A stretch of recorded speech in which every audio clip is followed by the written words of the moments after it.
Time पे ऐसा feel हो रहा था जैसे पैनिक अटैक या फिर हार्ट अटैक जैसा आ रहा है, सहन नहीं हो रहा था और उस एक टाइम आ गया जब मैं बेड से उठ नहीं पा रही थी, फिर मुझे एडमिट करना पड़ा। तो जहाँ 2 महीने एलोपैथिक दवाएँ यूज़ करके भी सॉल्यूशन नहीं मिल रहा था, नींद की गोली दे दी गई थी, वहाँ 10 दिन आयुर्वेद दवा खाने से ये जो बेड पे पेशेंट था, जो आईसीयू में एडमिट था, आयुर्वेदिक दवाइयों से उठ के मूवमेंट करने, अपने सारे काम करने लगे। तो आयुर्वेदिक दवा इतनी सौम्य प्रकृति की होती है, कोई कॉम्प्लिकेशन पैदा नहीं करती है और परमानेंट रिजल्ट देती है। ट्रीटमेंट चला उसके हिसाब से तो पूरी तरीके से आराम देता है। आयुर्वेदिक ऐसा नहीं है कि एलोपैथी ज़्यादा अच्छा है या होम्योपैथी ज़्यादा अच्छा है, आयुर्वेदिक ज़्यादा ही अच्छा है।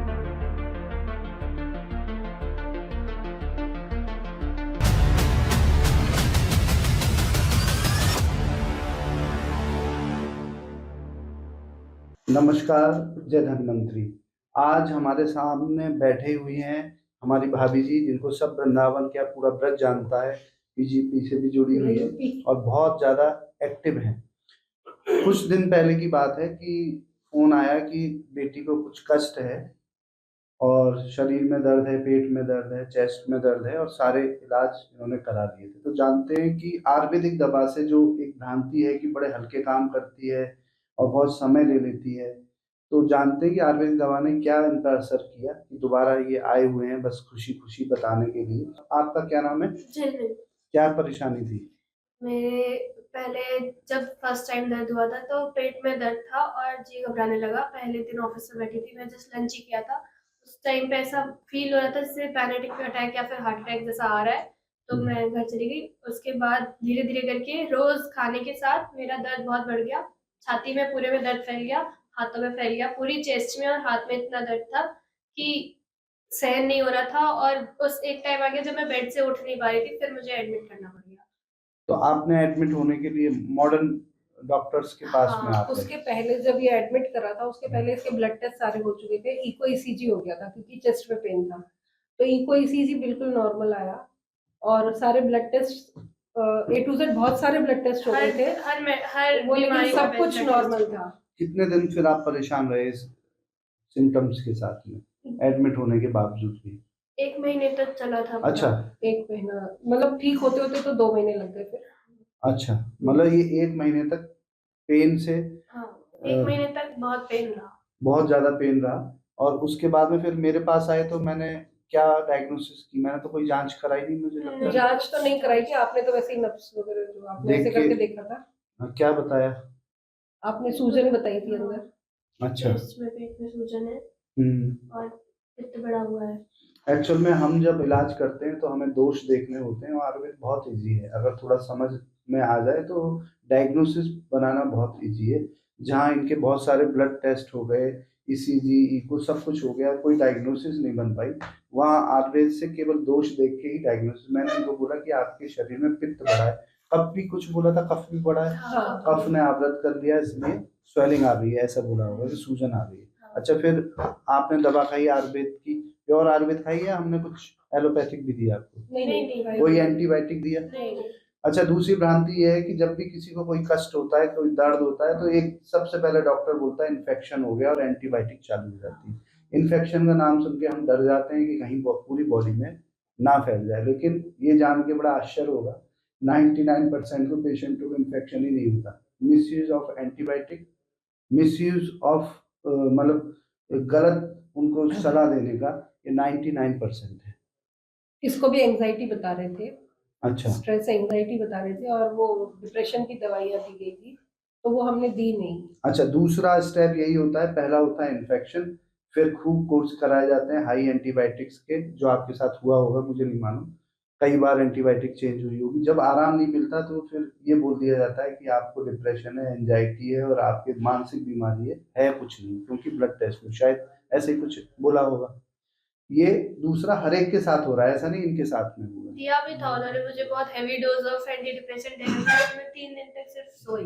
3 दिन तक मुझे फ़ील ही नहीं हुआ कि मेरी लाइफ़ में क्या हो रहा है, कहाँ हूँ? कहाँ है ये भी हो सीधा सिद्धांत है, आदमी को सुला दो, कष्ट अपने आप ही गायब हो जाएँगे। वही सिद्धांत आजकल चल रहा है, मिसयूज़ करके मेडिसिन्स का, कि जब ज़्यादा कुछ है, उनको बोल दो कि आपके मानसिक रोग है और उनको सुलाने की, नींद की दवा दे दो और सोते रहेंगे तो दर्द कहाँ अनुभव होगा। लेकिन जड़ कहाँ है वो आयुर्वेदिक चिकित्सक को सिखाया जाता है, आयुर्वेद में ही सिखाया जाता है, और जड़ देख के ही हम इलाज करते हैं।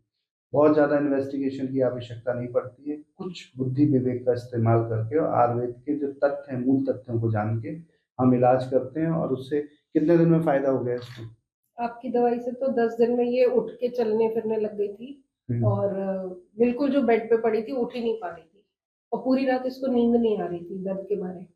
तो बैठी रहती थी, सो भी नहीं पाती थी, लेटने में भी दर्द होता था या घबराहट होती थी कि कुछ हो जाएगा, तो ये बैठी रहती थी और इसको देख देख के फिर मैं भी पूरी रात सो नहीं पाती थी, इसी को देखती मुझे रहती ध्यान है थी। एक रात में आपका शाम को या रात में फोन आया था कि बेटी की बहुत इमरजेंसी हाँ है हाँ हाँ आपको, तो मैंने कहा आप ले आओ।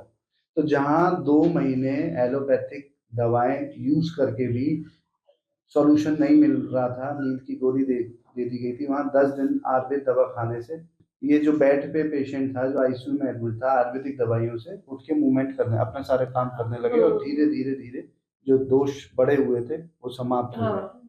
पूरी तरह से ठीक होने में जैसे इसको 15-20 दिन से और ज्यादा 15-20 टाइम दिन लगा हो था। गए हाँ पूरी तरह ठीक होने में, मान लेते हैं 25 दिन लग गए ठीक होने में। क्योंकि दिक्कत ये है कि खुद की बॉडी की पैथोलॉजी से जो पित्त बढ़ रहा है उसको निकालना आसान होता है, लेकिन मिसयूज ऑफ एंटीबायोटिक को यूज, मतलब हम जब करते हैं तो एंटीबायोटिक से जो केमिकल से एसिड बढ़ता है हमारे शरीर में, पित्त बढ़ता है, उसको निकालने में थोड़ा समय लगता है। अगर आप पहले आ जाते तो हम उसको, जो हमारा 25 दिन में काम हुआ, मुश्किल से वो 7 दिन या जल्दी 6 दिन में ही काम हो जाता। तो फिर दवा लेने के बाद में अच्छा वजन कितना घट गया आपका? 10 किलो वजन भी घट गया, जो मेटाबॉलिज्म बिगड़ा हुआ था। तो आयुर्वेदिक दवा केवल इसके लिए नहीं दी जाती कि केवल दर्द के लिए हम कोई पेन किलर आपको दी नहीं, आयुर्वेद में भी पेन किलर होती है, एक भी पेन किलर नहीं दी हम। दोष पे जो भी आयुर्वेदिक डॉक्टर दोष देख के, मूल जड़ को देख के काम करते हैं, तो वो कोई भी गूगल या कुछ ऐसा देते नहीं है।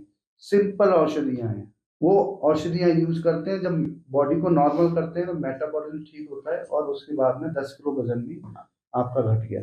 साथ में भाभी जी को भी कुछ दिक्कतें थी, पेट की समस्याएं थी, उसमें भी आयुर्वेदिक दवाइयों ने असर हो रहा है, मेरे को आराम है काफी। तब आपको भरोसा हुआ जब नहीं खुद मेरे पे को, आप। हाँ मेरा पहले से ट्रीटमेंट चल रहा था, तब मैं आपके पास बेटी को भी लेकर आई थी। हाँ, भाभी जी को भी कुछ स्वास्थ्य तो आजकल सबका ही खराब रहता है, पेट की समस्या अधिकतर सभी को रहती है, लेकिन आयुर्वेदिक दवाइयों मतलब से। जो अल्सर अल्सर मेरे को 3 साल से है। अच्छा। 3 या 4 साल हो गए, कोरोना टाइम में शुरू हुआ था, तब से मैं भुगत ही रही थी, बहुत दर्द होता था, खड़े भी नहीं रह पाती थी, काम भी बड़ी मुश्किल से होता था। फिर आपकी दवाइयाँ जी। लेने के बाद थोड़ा सा मेरे को इतना आराम हो गया है कि अब मैं थोड़ा थोड़ा मिर्ची भी खाने लगी हूँ। अच्छा, तो आयुर्वेदिक दवा इतनी सौम्य प्रकृति की होती है, कोई कॉम्प्लिकेशन पैदा नहीं करती है और परमानेंट रिजल्ट देती है, और पेशेंट को कोई दिक्कत भी नहीं होती। कोई ऐसा नहीं कि कोई साइड इफेक्ट हो गई, ये खाया तो गैस बन गई, ये खाया तो सिर में भारी, ऐसा भी नहीं होता। बॉडी को नॉर्मल करने की दवा जो है वो आयुर्वेद है, बॉडी को न्यूट्रल करने की जब दवा, जो जितने दोषों से, आयुर्वेद है। साम्य अवस्था में लाने की दवा आयुर्वेद है। ये कोई बहुत ऐसी चिकित्सा नहीं है कि आपको बॉडी में उथल पुथल कर दे, वो तो बस आपकी बॉडी को एक साम्य अवस्था में लाने के लिए प्रयास करती है, और जैसे ही बॉडी अपने आप नेचुरली साम्य अवस्था में आ जाती है, बीमारी अपने आप ही समाप्त हो जाती है। यही एक डॉक्टर देखता है इसको कैसे वापस लाया जाए, जैसे आपके साथ में हुआ। तो आपको क्या लगता है, आयुर्वेद फास्ट काम करती है? आप तो 2 महीने खा के आई हैं एलोपैथिक सारी एंटीबायोटिक, तो क्या एलो एंटीबायोटिक खाने से आराम जल्दी होता है या आयुर्वेदिक खाने से जल्दी होता है? क्या लगता है आपको? आयुर्वेदिक दवाई मैंने पहली बार ली थी अभी जब मैं बीमार पड़ी थी। इससे पहले मैंने ऐसे कोई ट्रीटमेंट नहीं लिया किसी बीमारी के लिए, तो जो ट्रीटमेंट चला उसके हिसाब से तो पूरी तरीके से आराम देता है आयुर्वेदिक। ऐसा नहीं है कि एलोपैथी ज़्यादा अच्छा है या होम्योपैथी ज़्यादा अच्छा है, आयुर्वेदिक भी उतना ही अच्छा है। उतना ही अच्छा है या ज्यादा अच्छा है?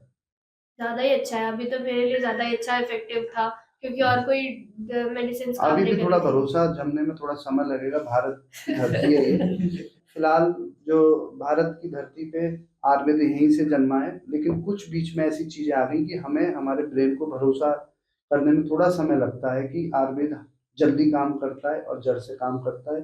सुनते सभी हैं, लेकिन जो लोग प्रैक्टिकल में आके यूज करते हैं उनको इसका अनुभव मिलता है। जैसे आपको अनुभव मिला कि आपका वजन भी कम हो गया, और मैं पहचान भी नहीं पाया वास्तव में कि ये वही बेटी मैं है। खुद ही चिंता में थी, मैं इसको डॉक्टर के पास लेके गई थी, इसका वजन बहुत बढ़ गया था। तो जब बहुत बढ़ गया था तो मैं इसको बोल रही थी कि बहुत वजन बढ़ गया, एक बार दिखा लेते, थायराइड वगैरह तो नहीं हो गया कहीं। तो डॉक्टर ने फीस तो ले ली, कुछ बोला नहीं, ऐसे ही भेज दिया, कुछ नहीं तुम हॉस्टल में रहती है इसलिए बढ़ गया है। तो मेरे को लगा कि लेकिन इसको रोज देखती हूँ तो परेशानी होती है कि बच्चा अभी तो इतनी कम उम्र है और बहुत हाई है। एक्चुअल में दिक्कत क्या है कि हॉस्टल में रहना एक कारण हो सकता है, लेकिन जो हम खा रहे हैं अगर वो 100% पच जाए, डाइजेस्ट हो जाए, तो कोई बीमारी नहीं होगी, कोई वजन नहीं बढ़ेगा। और हम घर में रह के भी कुछ सादा भी खा रहे हैं और वो भी डाइजेशन ना हो तब भी वजन बढ़ जाता है। तो दिक्कत यहाँ ये नहीं है कि कहाँ रह रहे हैं, दिक्कत ये है कि जो आप खा रहे हो वो क्या वास्तव में डाइजेस्ट हो रहा है कि नहीं। तो हमारा ध्यान सीधा सीधा वो रहता है, अग्नि बढ़ा दो, पित्त वायु और कफ जो बढ़ गए हैं शरीर में उनका रेचन कर दो और पेशेंट अपने आप ही हेल्दी हो जाता है। चलिए, अच्छा लगा आपने आयुर्वेद के बारे में बताया। जय आयुर्वेद, जय धन्वंतरि।